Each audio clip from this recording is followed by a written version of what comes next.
Hello, salut, buongiorno, and welcome to another episode of the Traveler's Haven podcast series, where we will be looking at all things true travel professionals need and need to hear. Once again, I'm Sam, and I'll be your host.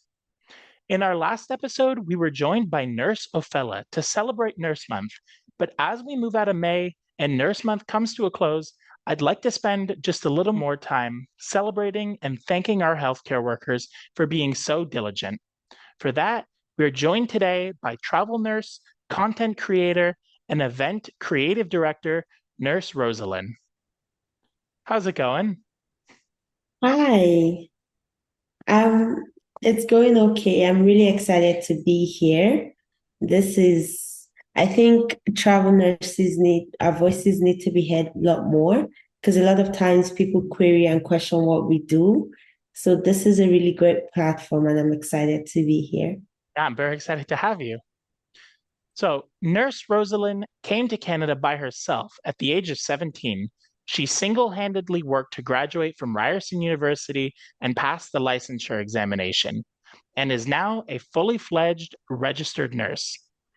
A travel nurse that shares her experiences with her followers, Nurse Roseline is a storyteller that embodies the traits of all the best nurses. So we have a couple questions. You can go through them at your pace. Feel free to take as long as you want to answer or take as short as you want to answer. But yeah, Okay. what initially motivated you to become a travel nurse? I would say the most important thing for me was the freedom that comes with travel nursing, the freedom to do what it is that I want at my own pace, the freedom to work and to explore the country where I do what I love. Okay, yeah, yeah. And do you get to explore it as much as you went into it for, or do you find it's a little different? Very different. So that's another thing that comes with the job. I find like it's very different from what I expected. Some aspect of it is way better than I expected, but some aspect of it is very different. So, for example, traveling to a new city, it's a lot more than exploring because you're going to be working there. It has a lot to do with learning the people, learning the things they like, trying to communicate differently from you would naturally or originally do in a different city or in an urban city than a rural city. So my perspective did change a lot, but in all, to round up, the experience in itself has been great. The freedom to go to places that I would not normally go to work has been amazing. Okay, and so one of those challenges is adapting to to hospital environments in the towns that you go to. Do you have any strategies that you have that you sort of follow to quickly go through the process of getting used to everything? Absolutely. I think the most important strategy is to be open minded. You would be surprised how different people are or how different hospitals are when you start. So I always go in open mindedly. I never go in with the assumption that I know what it is that I'm going to expect. And I always ask questions. People are very open to answering you when you ask questions. So I ask people questions. Like I'll ask them directly, what is it that you would expect from me as a travel nurse? I worked in a different hospital. I'm coming with my own experience and my own expertise that is very different from what you guys do here. It's similar, but very different still. So open-mindedness, ask questions, and just be ready to learn, basically. Yeah, yeah, I would say that is probably the best thing that you can have in mind is just be open to whatever comes your way. Yes, absolutely. Is there a particularly rewarding or memorable experience from one of your assignments that you remember, one that really stands out from the rest? Yes. I think this is very general, but in terms of travel nursing, I think come to, the most rewarding thing for me is starting the platform that I currently have. So before travel nursing, I had a platform, but it was very different. So travel nursing showed me the need to fill that space that I couldn't find. So before I started travel nursing, I went online. I was trying to find travel nursing videos for nurses in Canada. So that was really hard for me to find, especially when it had to do with people of color. So it's very different just because understanding the accent, the going to a new place that doesn't usually have people of color come there is very different. So building that platform and getting people message me, your video really helped me. It gave me a perspective to what it is that I can achieve, even if I'm not from there. I never thought that this was something that was possible for me. So that platform and that experience it's just rewarding finding out that I'm helping people achieve what it is that they never thought was possible. Okay, yeah. Yeah. And your platform, you have it on Instagram, I know. And what's your upload schedule look like, and how do you stay on top of everything for it? I don't. I don't stay on top of it. It's still a struggle for me. But recently, in the past 2 months, I've been on schedule only because I hired someone to do my editing for me. And the reason for that is I find that because I do work a lot when I go outside of town, because I usually don't have family members there. So I do a lot of working at the hospital, and combining that emotional toll or that it's stressful most of the times with editing the videos. I find I was slacking behind. I would have people message me, what's next? We haven't seen you in 2 weeks. We haven't seen you in 3 weeks. So, with that being said, I've been able to hire somebody to do my editing for me. So, sometimes I do bulk content creating, and when I'm telling stories, I give it to my editor. He does the video. I do schedule my content for Mondays, Wednesdays, and Fridays. So, I try to post 3 times a week. So that's where I am now with my content creating. It's so much easier having someone do the bulk of the work for me. I still edit some of my videos, but not having to do every single thing takes the load away from me. No, I can imagine that would probably help the organizing of it a lot, a lot. And on the same topic, for travel nursing, so how do you ensure a smooth transition between assignments in different locations? Hmm. Again, it has to do with asking questions, doing your research. You cannot escape doing your research because most times you have to make sure that maybe the next place you're going has everything ready for you, like the previous place. So it starts with picking the right agency. So that is something that I find that is really important because your agency can make or break your assignment. Sometimes even being in the same assignment, two agencies or two people working with two different agencies never really have the same experience. So the first starts with doing your assignment, researching on these agencies. Most nurses talk about, like most nurses are open as to their experience with be working with an agency. For me, I think because I have a platform, I do have a lot of people that reach out to me when they've worked with a particular agency. And it's easy for me to ask questions and ask, what was your experience with this agency? Did you like it? And sometimes people have bad experience with an agency and you have a good experience. So it's more so understanding what the agency is offering you and seeing if that aligns with what you want for your contract and going with it. So when I find a good agency and I'm sure that at least the agency is going to give me what I want, I make sure that I do the research on the hospital because sometimes some hospitals the workload is very different. So doing my assignment, what is the workload like? What do the nurses that work here say about this hospital? So being prepared ahead of time absolutely changes the game. You don't want to walk into something and be like, I never expected this. Even with so much preparations, you still see things that you never thought or you never expected. So being as prepared as you can makes the shock a little better, if that makes sense. No, that makes sense.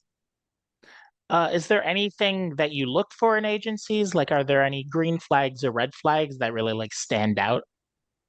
Absolutely. I think the green flags for me are transparency. The agencies, you can tell. You can tell when the agencies are transparent beforehand. So being transparent with the pay, the exact thing, the exact compensation for your work. That's one thing that is easy to spot. Being transparent with housing, that's a very big one too. Sometimes some agencies tell you, "Oh, we're not sure yet, but you should be staying here." You might be having a housemate. You might not be having. So those things is, do you know or you don't know? So being transparent from the get go. I'm not able to offer you a single housing. You're going to be sharing the house with two, three people. Then they give you the option to decide, am I okay with everything else, but then maybe not so much the housing? Regardless, I still go for contracts where sometimes I'm not extremely happy with the housing situation. It doesn't mean that I don't take them, right? But being transparent with me and giving me that opportunity to make my own decision is one thing that I really love and I appreciate from agencies. So things like that, transparency is the biggest one for me, and also being willing to stand up for me. So even when you apply for a contract, sometimes some agencies say things like, "We have no hand in this, it's all the hospital." That's a red flag for me, because if you're leaving everything to the hospital, it means sometimes the hospital may make a decision that affects your nurses, but because you want to be in good standing with the hospital, you don't see the need to defend your nurses. So that's a red flag for me. Saying something like that automatically tells me, hold up, are you telling me if the hospital wants to reduce my hours, regardless of the fact that I flew 10 hours into the city to work, are you going to defend me and say, based on the contract, it's supposed to be a full-time job? Or you're going to say the hospital makes all the decisions, we cannot do anything. So things like that. So transparency, green flag. Not being able to defend the nurses or leaving everything to the hospital to decide, red flag. Okay. And I would most of the time, the housing transportation, is that taken care of by the agencies, or do you sometimes have to step in and do it yourself? So for me, this is a personal experience. Everybody has it very differently. I always go for contracts that cover it full time. I've never been to a contract where it wasn't covered. However, you do have a lot of agencies that do not cover housing. But I have had a time or multiple times where I've had to look for my own housing, regardless of the fact that I was offered housing. Does that make sense? So it is covered.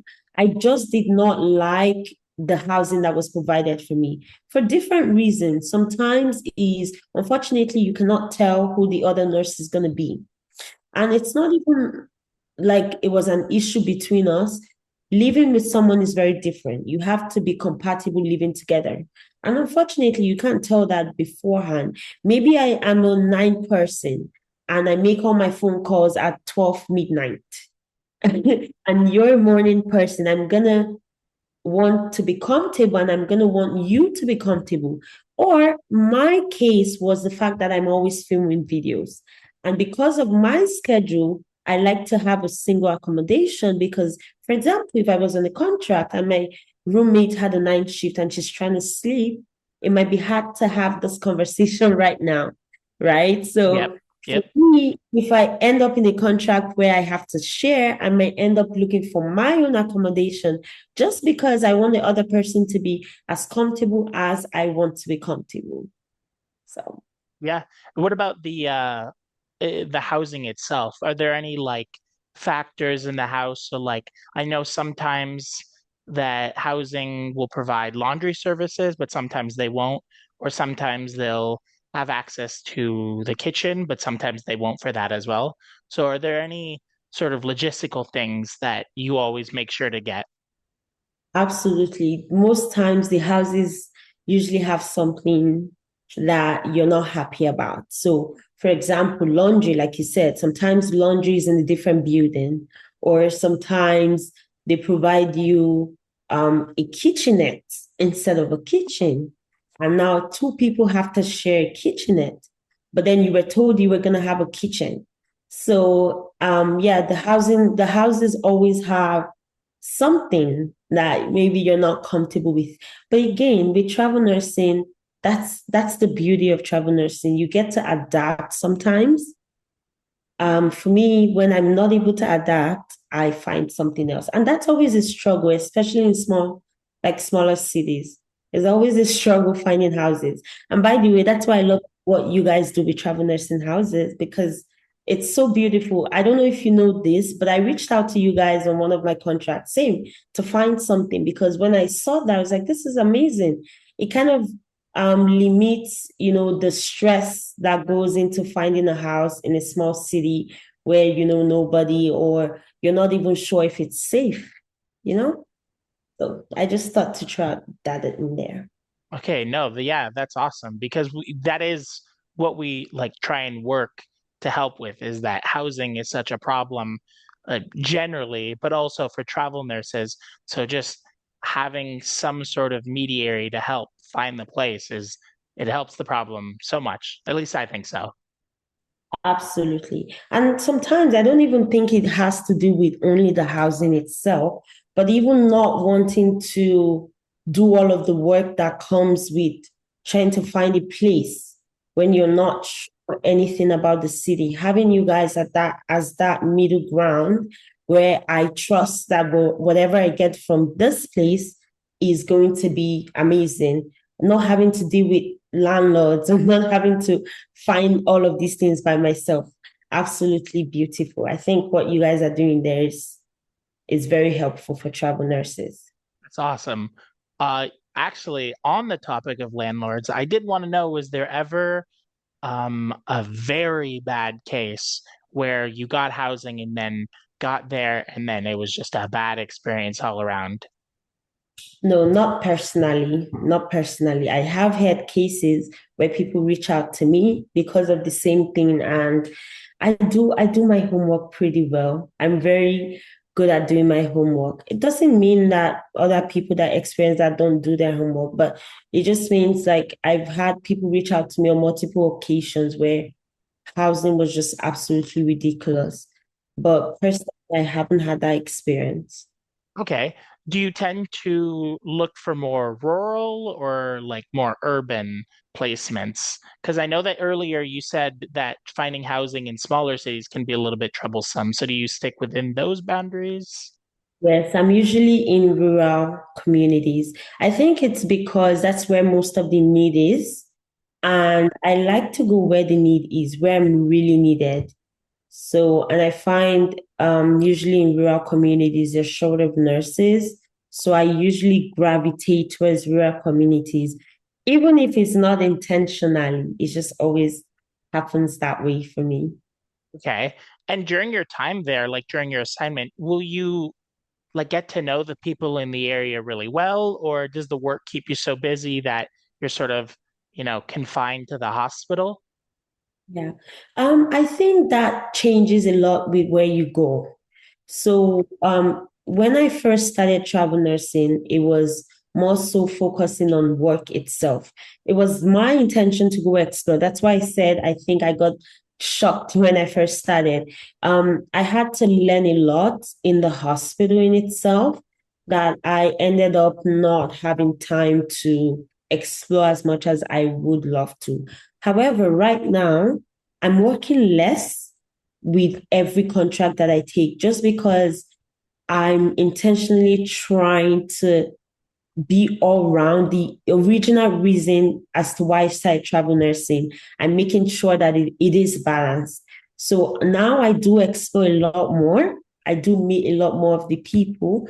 I understand why they do the things they do because it is very different from urban cities.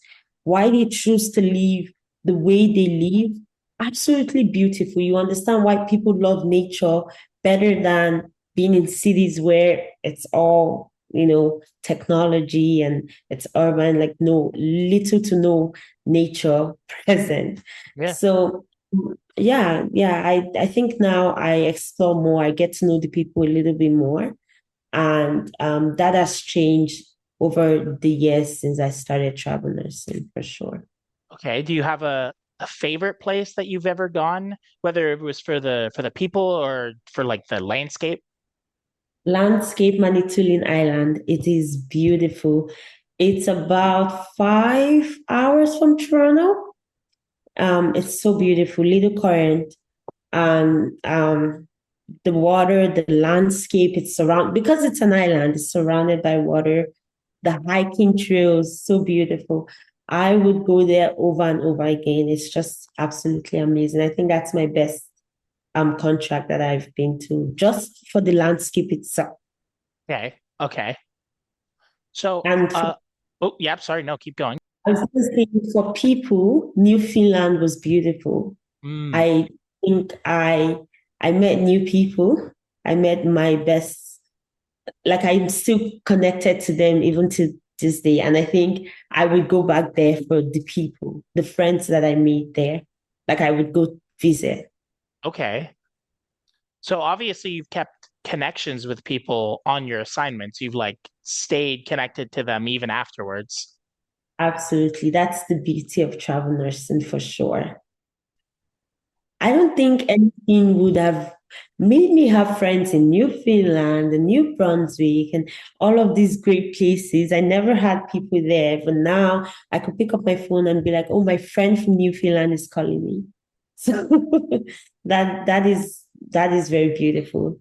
Meet people and keep great connections. Yeah. No, I agree. That is probably the aspect of travel nursing that I think stands out to people the most is the exploration, the change. I would assume not that I am a travel nurse, but I would assume that is something that a lot of people probably hope to get out of it. Yeah, yeah. I don't think it always happens that way, which is why I think these discussions are very important. I think that you go in with the expectation that that is all there is to travel nursing. But like I said, it took me 3 years to finally enjoy what it is that I'm talking about right now. The first couple of years, I did enjoy here and there, but just the change in itself is very different. Not being with the people you're used to, your family members, the friends have made in Ontario was very different for me. Now going outside and trying to make all of these connections again and trying to understand the hospital and understand what it is that I'm doing kind of took a toll on me. Right. But now when I talk about it, some people might think that their experience is different, but it's not. Like it might take you some time to get very comfortable. So You talked a little bit about the expectations that people usually have going into travel nursing. And I was just wondering if you had any advice as to how they could maybe temper their expectations, how they could prepare themselves for what they're going to go through. Just what would you, if you could go back in time, do for yourself to like skip that 3 year sort of like upward battle? yeah.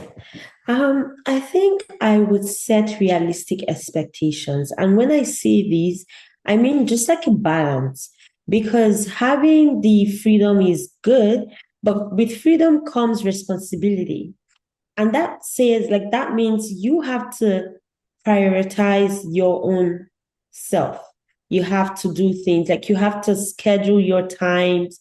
You have to, it's different when you have like an employer doing a lot of these things for you. You're just in one place and you're just sitting. Now you have to do your taxes. Now you have to do your own transportation. You're always flying. Like these little things are different. And that usually hits people. So I would say just set realistic expectations. Be prepared for change. Always prepared, like always be ready that it's going to be different from what you think you know. And with that being said, I would just quickly throw in something that I think I've seen a lot of nurses, especially new nurses, do that might be a little bit hard for them to um you know, get into the groove of travel nursing. You have to have experience. And with experience, I mean, you really have to have the skills to do this nursing because nurses in rural areas wear a lot of hats. when I used to work in Toronto, we had different specialties. So you would have a respiratory therapist, you would have a physical therapist, you would have different specialties coming to make healthcare amazing. But in rural communities, you're the respiratory therapist, you're the physiotherapist, you're doing everything. So you have to have the experience. And sometimes it comes by just attending webinars, just learning on your own pace, learning, knowing what you don't know, and being able to learn what you don't know. So that's what I would say. I would say have the experience, make sure you know what you're doing, because you don't want to go to a place and put a patient's health at risk or a patient's life at risk because you're doing travel nursing. It is different. It is very different in rural communities. You don't have as much support as you have when you work in urban communities, for sure. So just be prepared that it's going to be changed. It's going to be a change. It's going to be different from what you know. It might take you time. It might take you time to be completely grounded in what it is that sometimes you know what you're doing. You just don't have the ability to do it independently yet. So it might take you some time to gather up the skills, fine line your skills, even if you already have the skills. And then the exciting part of travel nursing eventually kicks in, where you're more grounded now. You know what it is to expect. You know who to what agency to go with and what agency not to go with. So that's what I would say. I think it's just fine lining your skills. Expect the unexpected. Be prepared. Have a backup plan. Things like that. Okay, yeah. Yeah. Did you do travel nursing by yourself, or did you go into it with like a friend? I know you started by yourself, like by your own you know, pursuit, but do you have any friends that now that you've made them and they're also travel nurses that you sort of like line things up, or is it not as organized to be able to do that? Personally, when I started travel nursing, I took a friend with me. Did a contract together for the first couple months, and it was really beautiful because I had someone there with me. However, after that contract, we kind of went our separate ways, and not even intentionally. I think I left the contract before she did, and by the time she was ready, the part where I was working wasn't hiring. So we just never aligned anymore. But I do know people that started contract together, they end the contract together and they start another contract. So it is very possible to find a friend. And if you have that, I would say keep that. That is the most beautiful thing you can do for travel nursing. I think it's very important, like to have somebody that knows where you're coming from, that you could rely on. I didn't have that.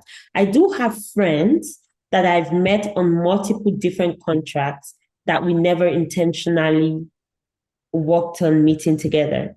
So, but when we get there, it's like now I have a friend, and it's so different, and it's important because now we do things together, we explore the city together, we help each other on the floor. So no, I haven't really had someone that I travel with every time, but I've had friends that I've made along the way. And the thing about that is when you meet friends, finding your contract becomes easier because now you go based on recommendations. This was a very great place. I would absolutely do that again. Or I advise you to run for your life. Don't even go there. So that's what I think. I think that, yeah, for sure, if you have somebody, it's beautiful. But if you don't, you make friends there. You do meet people and you do make friends. You brought something up and it actually sparked something. Your first assignment, can I know what your first assignment was like? Was it, I imagine it was pretty stressful and hard to grapple everything, your very first one, but what about like where were you? You said you were with a friend, just yeah. Mhm. So my first assignment was in Ontario, but it was in Timmins, Ontario. So which was about an 8 hours drive from Toronto where I stay. So that was recommended to me by a friend actually. So I went to one of my friends, and I was talking about the fact that I was looking for a contract and I decided that I was going to start travel nursing. And she said, "Oh, I heard good things about this place. Would you like to try it out?" And that's how she connected me with my very first agency, and she's heard good things about the agency. And then I spoke to my friend. I said, "I've started travel nursing. I know you're very scared, but I think if we do it together, it will be easier to transition."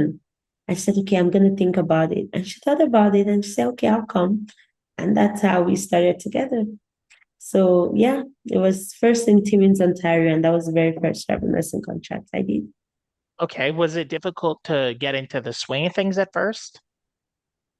Um, it wasn't too bad.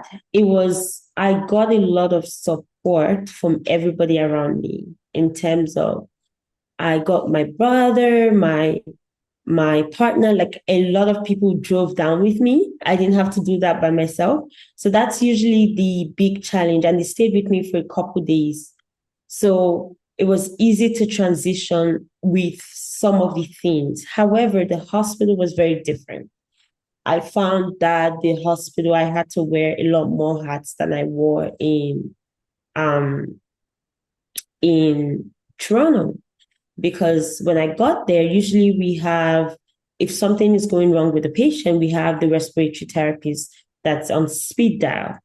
Here, they were never in the hospital. So this is just an example. So we would have them, they went home, like we would have them maybe up until 4 p.m. I'm like, okay, what happens to the patient after 4 p.m.? And it's you wear the hat after 4 p.m. So I think that little things like that I did find different. I wouldn't say that it was very hard. I think I was more excited at the beginning. I think it got harder after the first contract where reality set in. I'm like, okay, now I need to make sure that my skills are up to date. I need to make sure that I don't have to ask somebody for everything every single time.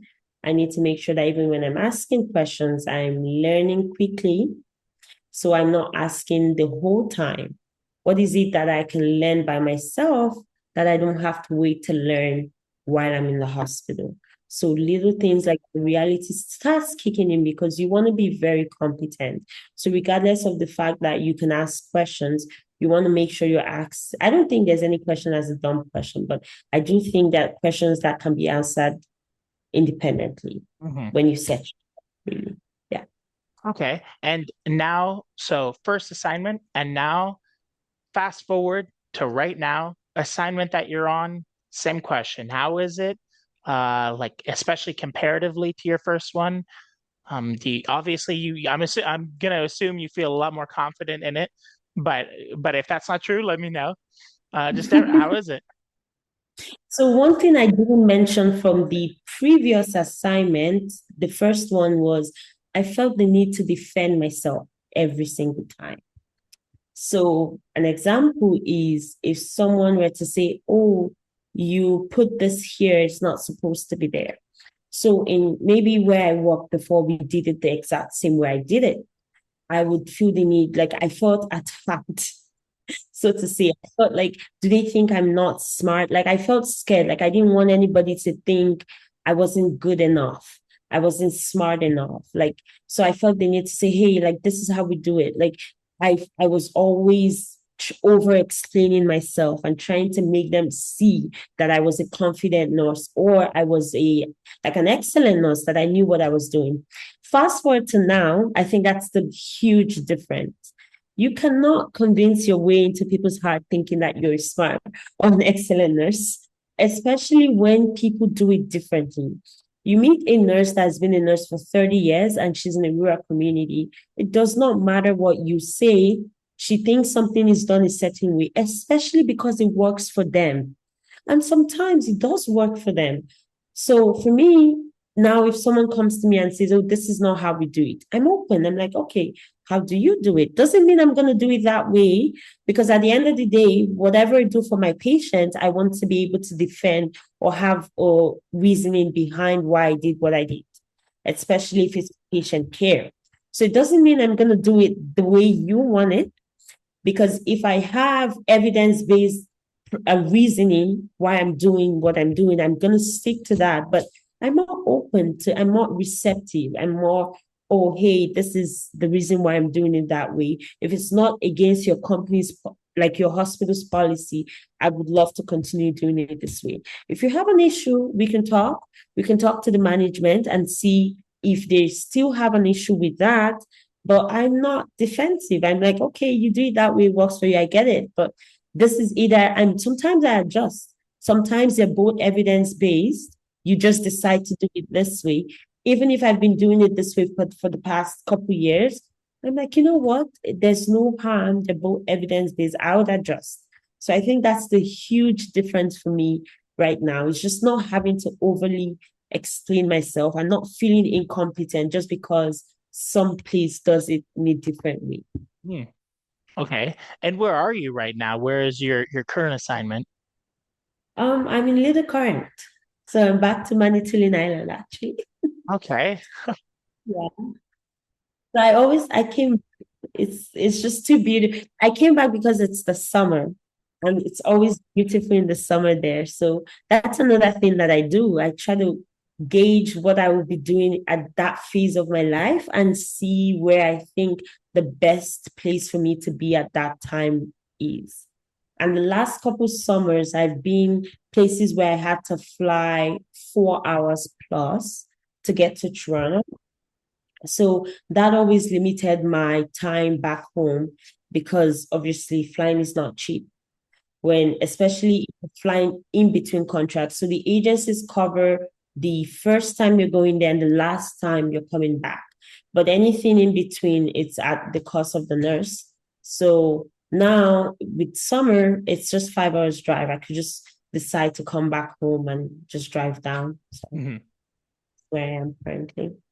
And on a typical assignment, do you sort of get that feeling of like isolation or loneliness? Because if you're very far from family, right? Like, how often do you get to see them? Do you do phone calls to try and make up for it? Yes, you learn to be very tech savvy. You learn to use every and anything, Instagram, TikTok, to kind of catch up with people, video call, video call, video call. That's pretty much what it is. You do feel very isolated, especially for someone like me. I always have people around. Like I love having people around. I'm almost always hosting something. So travel nursing was a big shock for me. I think it really changed my perspective of what being by yourself means and enjoying your own company. I had to entertain myself.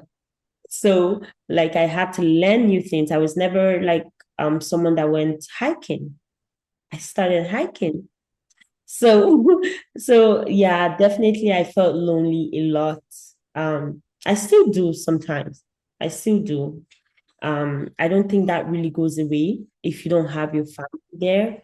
I don't know how other people see it, but for me, I don't think that changes because regardless of where you are, it is isolating, especially if you're used to the city where things are open till midnight and you go to a town and by 5 p.m. everything is closed, including the grocery store. So it's a huge change. It's something different. You're learning something new every day, but it doesn't get easier. You just try to manage it. And for me, it's just keeping in touch virtually, phone calls, video calls. And it's something that I was also used to. I think that was the biggest thing for me because I left home when I was 17 to Canada and I was by myself. So I really was intentional about building my community. So I did that. So having to leave again kind of brought back that feeling of being alone and building a community. But travel nursing is very different because when you finally build a community, it's time to leave. So it takes a while to build a community. But when you're like, yes, I got it. I got friends here. I got like people I could talk to. Guess what? Your contract is done in 2 weeks and you got to go again. So that is the difference with travel nursing for sure. Okay. And so this is my last question. And I sort of asked a similar one earlier, but yeah, but we'll see. We'll see here. Do you have any tips or any advice that you would give to someone that is aspiring to be a travel nurse, but is Mm-hmm. maybe too afraid or not sure of themselves to go into it? Yeah. Um, I would say, I think very similar to what I've said before, be open-minded. I will start with something very simple. It does give you a lot of flexibility. I currently run two businesses on the side, even with travel nursing. And you don't really get that with being a staff nurse. So if it is something that freedom means a lot to you, I think it's something to consider. Don't be scared because even staying in one place can be scary. So explore, ask questions. People are open to answering your questions. Ask questions, do your research before you go in. Once you do your research before you go in, most times you're usually good. And when you're in, ask questions. Once you are experienced in the field that you're looking to travel, you've got 90% covered. I think that's the biggest thing. Don't start something that you cannot defend. So don't go because you don't get trained in this hospital. You go in as an expert nurse that is going to help communities that don't have nurses. So once you're experienced, even if you don't have all the experience in the world, obviously you can be open to learn. People are open to teaching you. Just be able to give safe patient care. Once you're able to do that, you're good to go. You don't know. Trust me, there are a lot of things that you would not know until you get somewhere. Because even the hospital you're in, even if you work there for 30 years and you go to a different hospital, it is very different. The policies are different. The way people do things are very different. You would have to keep learning your entire life. So don't let fear hold you back. Make that decision, be experienced, do your research, pick a good agency, ask around, join groups, Facebook groups. People talk a lot. Or even before you go to a community, a tip that I usually use is on Facebook, go and see what people are saying about that hospital. It's just there's always something. Do your own research, then go in, trust in yourself. Trust that you can handle whatever it is that travel nursing brings to your table. And that's it. Hope that any aspiring nurses that are watching feel reassured by that. I hope so too. And with that, we'll bring the episode and Nurse Month to an official close. Be sure to go check out Nurse Rosaline's Instagram and support her in any way you can. That's great. Thank you so much. And I hope everybody that is considering travel nursing has some answers to some questions that they've always had on their mind. Yeah, yeah, absolutely. I hope so too. And yeah, remember, even though Nurse Month is over, always respect and care for those that care for you. Number one rule. Okay. Thank you so much for having me. Yeah, no problem. And so, I've been Sam. This has been Traveler's Haven, and I wish you safe travels.